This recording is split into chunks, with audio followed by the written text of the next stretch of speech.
तो ये मैं भूल जाता हूँ थोड़ी उम्र के साथ, तो ये लिख के कागज़ में ले आया हूँ। ये कहानी है एक्चुअली मेरे एक बचपन के बहुत अजीज़ दोस्त की। चलो इस आज के लिए महफ़िल के लिए इस दोस्त का नाम भी अजीज़ रख देते हैं। अजीज़ एक बहुत पढ़े लिखे परिवार का लड़का था। उसके पिताजी बीएससी में मैथमेटिक्स के टॉपर थे और ऐसे टॉपर थे कि उनका रिकॉर्ड तकरीबन 40 साल के बाद टूटा। वो अंग्रेज़ों के ज़माने के इंजीनियर भी थे, उस कॉलेज से जिसको आज के ज़माने में आईआईटी रुड़की कहा जाता है। और उसकी माँ 50 के दशक में जब औरतें चौका चूल्हा करना सीख करके शादी करके बस बच्चे पालती थी, वो हिंदी में मास्टर्स थी और एक लेखिका भी थी और उनकी कहानियाँ उस ज़माने में, जबकि नए ऑथर्स को एंट्री मिलना बहुत मुश्किल होता था, उस ज़माने में हिंदुस्तान की लीडिंग मैगजीन में छपती थी। ये तो थे अजीज़ के पेरेंट्स और एक थे हमारे अजीज़ मियाँ।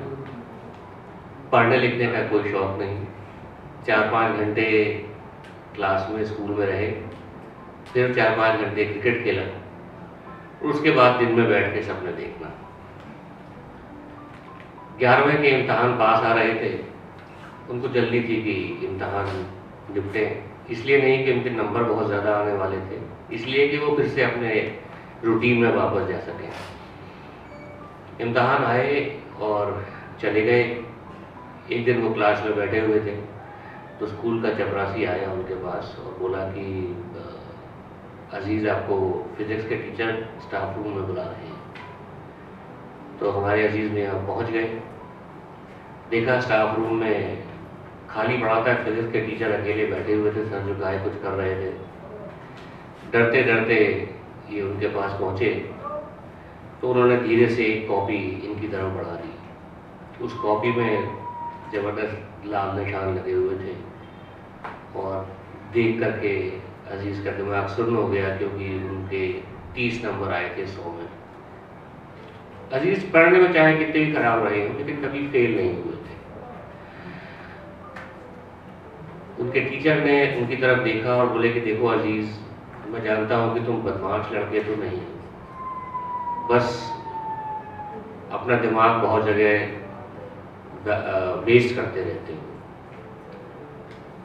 मैं इसलिए तुम्हें, जिससे कि तुम्हारा साल खराब ना हो, 3 ग्रेस मार्क्स दे करके तुम्हें पास कर देता हूँ। उस ज़माने में 33 नंबर पे लोग पास हो जाया करते थे, लेकिन अब समय आ गया है कि तुम एक निर्णय ले लो, क्योंकि 11वें में आ चुके हो,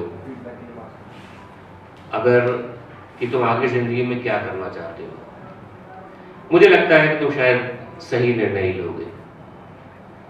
अजीज़ उस रिपोर्ट कार्ड को लेकर के घर पहुंचा और घर में अपने डाइनिंग टेबल पे उस कार्ड को रख दिया और कोने में जाके बैठ गया।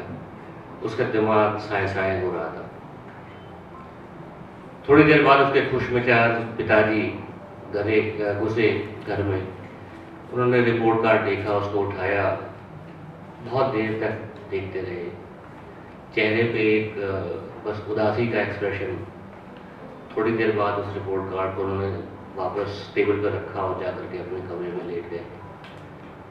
किसी से नहीं कुछ कहा, बस पंखे की तरफ देखते रहे। अजीज़ वैसे ही उसकी हालत ख़राब थी, वहीं चुपचाप बैठा रहा। थोड़ी देर बाद उसकी माँ आई, उन्होंने उस रिपोर्ट कार्ड को देखा, बहुत ध्यान से देखती रही और फिर अजीज़ को अपने पास बुलाया और गले से लगा करके बोली कि बेटा, तुम हमेशा फौजी बनना चाहते थे ना, अब समय आ गया है कि दिखाओ कि तुम कितना लड़ सकते हो, तुम्हारे अंदर कितना लड़ने की क्षमता है। तो ये कह करके इसको खूब जोर से प्यार करके वो भी चली गई। अजीज़ को रात भर नींद नहीं आई। वो सोचता रहा। सुबह होते होते उसने कुछ निर्णय ले लिया था। सारे दोस्तबाजी खत्म, क्रिकेट खत्म, दिन में सपने देखना खत्म, बस 5 घंटे स्कूल में और बाकी टाइम पढ़ाई की तैयारी। वो पढ़ाई पे समर्पित हो गया और उसकी माँ उस पे समर्पित हो गई। टाइम टाइम पे खाना खिलाना, जूस, कोई नरिशमेंट वाला खाना, जिससे कि वो थके नहीं। साल ख़त्म होने को आया, 12वीं का इम्तहान था, बोर्ड का इम्तहान आए चले गए। आईआईटी का इम्तहान भी आया चला गया। जी हाँ, अजीज़ थोड़ा सा पागल था। 11वीं में फिजिक्स में फेल होने के बाद भी उसने आईआईटी का एंट्रेंस इम्तहान दिया था। 12वीं के नंबर आए, उसके फर्स्ट डिवीज़न थी और फिजिक्स में डिस्टिंक्शन था। उस ज़माने में डिस्टिंक्शन बड़ी मुश्किल से मिला करता था। फिर एक दिन आया जब पता लगा कि आईआईटी का रिजल्ट आने वाला है। सब लोग फ़ोन के चारों ओर बैठे हुए थे। उसके पिताजी ने आईआईटी का फ़ोन नंबर मिलाया और रजिस्ट्रार को रोल नंबर बताया। सबकी सांस ऊपर से ऊपर की ऊपर, नीचे की नीचे। 2 मिनट के बाद उसके पिताजी मुस्कुराए और बोले, अरे वाह, सिलेक्शन हो गया इसका तो। एकदम से पूरे घर में खुशी की लहर दौड़ गई। उसके बाद वो आईआईटी गया, फिर आईआईटी के बाद पढ़ने आईआईएम भी गया। अमेरिका में एक कंपनी में मैनेजिंग पार्टनर तक बना और बाद में एक यूरोपियन कंपनी के बोर्ड ऑफ डायरेक्टर्स में भी रहा। ये सब मैं आपको क्यों सुना रहा हूँ? ये इसलिए सुना रहा हूँ कि आपकी ज़िंदगी में भी कोई आपका एक अजीज़ दोस्त होगा, कोई अजीज़ होगा, कोई प्यारा होगा, कोई दुलारा होगा, और ज़िंदगी में चाहते न चाहते कभी ना कभी वो कोई गलती कर देगा। आप उस गलती पे कैसे रिएक्ट करते हैं, ये तय करेगा कि वो ज़िंदगी में रास्ता भटक जाएगा या अपनी मंजिल को पालेगा। आज वो फिज़िक्स टीचर पता नहीं कहाँ है। उसके पिताजी अब इस दुनिया में नहीं है और उसकी माँ अब बहुत बुजुर्ग हो चुकी हैं, बिस्तर पे पड़ी रहती हैं।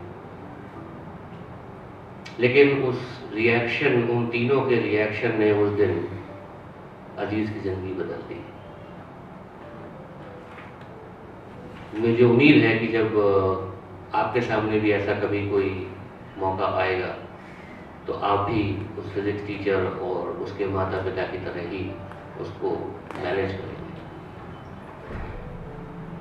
अरे हाँ, सॉरी, मैं आपको धन्यवाद कहने वाला था, ये भूल गया कि बताना कि वो अजीज़ और कोई नहीं, मैं ही हूँ।